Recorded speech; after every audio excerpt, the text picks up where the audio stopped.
مسلمانوں، سب نمازیں خصوصاً بیچ کی نماز یعنی نماز عصر پورے اہتمام کے ساتھ ادا کرتے رہو اور اللہ کے آگے ادب سے کھڑے رہا کرو. پھر اگر تم خوف کی حالت میں ہو تو پیادے یا سوار جس حال میں ہو نماز پڑھ لو. پھر جب امن و اطمینان ہو جائے تو جس طریق سے اللہ نے تم کو سکھایا ہے جو تم پہلے نہیں جانتے تھے اللہ کو یاد کرو. اور جو لوگ تم میں سے مر جائیں اور عورتیں چھوڑ جائیں وہ اپنی عورتوں کے حق میں وصیت کر جائیں کہ ان کو 1 سال تک خرچ دیا جائے اور گھر سے نہ نکالی جائے. ہاں اگر وہ خود گھر سے چلی جائیں اور اپنے حق میں پسندیدہ کام یعنی نکاح کر لے تو تم پر کچھ گناہ نہیں. اور اللہ زبردست ہے، حکمت والا ہے. اور مطلقہ عورتوں کو بھی دستور کے مطابق نان و نفقہ دینا چاہیے. پرہیزگاروں پر یہ بھی حق ہے.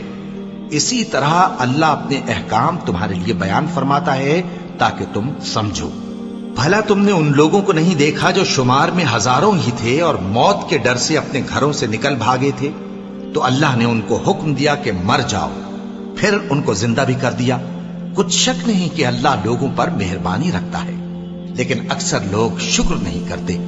اور مسلمانوں، اللہ کی راہ میں جہاد کرو اور جان رکھو کہ اللہ سب کچھ سنتا ہے، سب کچھ جانتا ہے. کون ہے کہ اللہ کو قرض حسنہ دے کہ وہ اس کے بدلے اس کو کئی گنا زیادہ دے گا؟ اور اللہ ہی روزی کو تنگ کرتا اور وہی اسے کشادہ کرتا ہے، اور تم اسی کی طرف لوٹ کر جاؤ گے. بھلا تم نے بنی اسرائیل کی ایک جماعت کو نہیں دیکھا جس نے موسیٰ کے بعد اپنے پیغمبر سے کہا کہ آپ ہمارے لیے ایک بادشاہ مقرر کر دیں تاکہ ہم اللہ کی راہ میں جہاد کریں؟ پیغمبر نے کہا کہ اگر تم کو جہاد کا حکم دیا جائے تو ایسا تو نہیں کہ لڑنے سے پہلو تہی کرو. وہ کہنے لگے کہ ہم اللہ کی راہ میں کیوں نہ لڑیں گے جبکہ ہم وطن سے خارج اور بال بچوں سے جدا کر دیے گئے. پھر جب ان کو جہاد کا حکم دیا گیا تو چند اشخاص کے سوا سب پھر گئے، اور اللہ ظالموں سے خوب واقف ہے. اور پیغمبر نے ان سے یہ بھی کہا کہ اللہ نے تم پر طالوت کو بادشاہ مقرر فرمایا ہے. وہ بولے کہ اسے ہم پر بادشاہی کا حق کیوں کر ہو سکتا ہے؟ اس سے بڑھ کر بادشاہی کے مستحق تو ہم ہیں، اور اس کے پاس تو بہت سی دولت بھی نہیں. پیغمبر نے کہا کہ اللہ نے اس کو تم پر فضیلت دی ہے اور بادشاہی کے لیے منتخب فرمایا ہے. اس نے اسے علم بھی بہت سا بخشا ہے اور تن و توش بھی بڑا عطا کیا ہے. اور اللہ کو اختیار ہے جسے چاہے بادشاہی بخشے، وہ بڑا کشائش والا ہے، دانا ہے.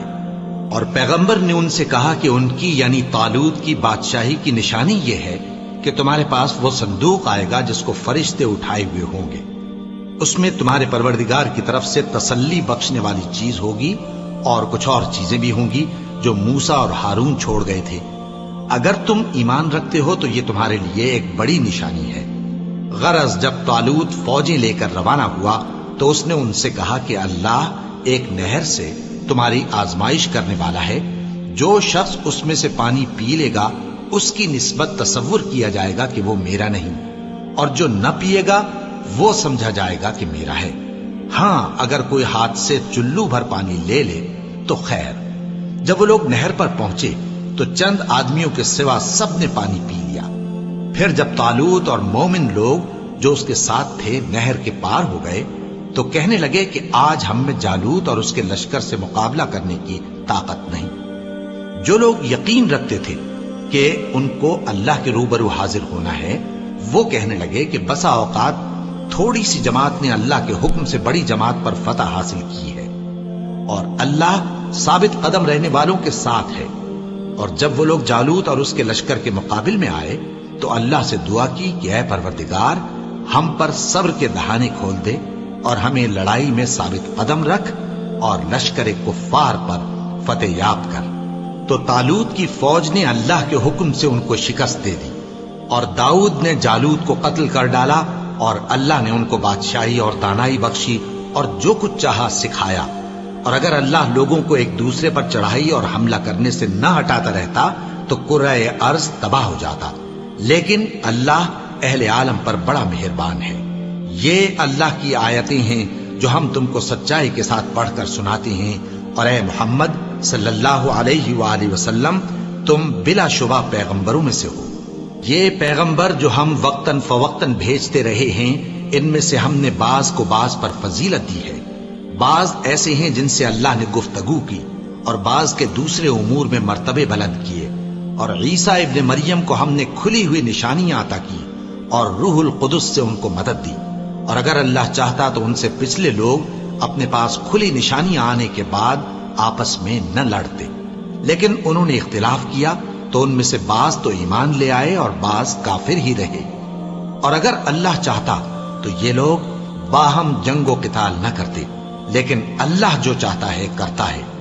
اے ایمان والو، جو مال ہم نے تم کو دیا ہے اس میں سے اس دن کے آنے سے پہلے پہلے خرچ کر لو جس میں نہ اعمال کا سودا ہو اور نہ دوستی اور سفارش ہو سکے، اور کفر کرنے والے لوگ ظالم ہیں۔